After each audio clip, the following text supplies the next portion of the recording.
अनि यो हर्कबाद भनेको के हो भनेर चाहिँ अब तपाईँ पार्टीका पदाधिकारीहरूले पार्टीका शुभेच्छुकहरूले भोलिको दिनमा भन्दै जानु होला। ठ्याक्कै मेरो बुझाइ चाहिँ के हो भने पहिले व्यवहार त्यसपछि हर्कबादको आधार भन्ने बुझेँ मैले चाहिँ। जे कुरा उहाँले बोल्नुभन्दा अगाडि गर्नुहुन्छ, गरिसके पछाडि बोल्नुहुन्छ, बोलिसके पछाडि चाहिँ त्यो सिद्धान्त बन्छ। जे कुरा चाहिँ पहिले प्र्याक्टिकली रूपबाट नतिजाको रूप आउँछ त्यही रहेछ हर्कबाद भनेको। अब यहाँ अपाङ्गताको मुद्दालाई चाहिँ उद्योगको रूपमा खोलेर क्या समस्याहरू बिक्री गरेर जीविकोपार्जन गर्ने, पार्टीको भोट ब्याङ्क बढाउनेहरू धेरै छन्।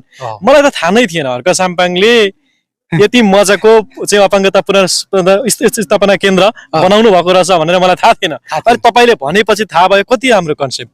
दिनभरि अपाङ्गता भएका व्यक्तिहरू घरभित्र कुँजिएर एकै ठाउँमा चाहिँ सरसफाइ पनि राम्रोसँग नपाइकन बस्न बाध्य भएका मान्छेहरूलाई उनीहरू आफू जस्तै मान्छेहरू एक ठाउँमा रहेका मान्छेले अर्को ठाउँमा गएर भेट्न सक्दैनन्।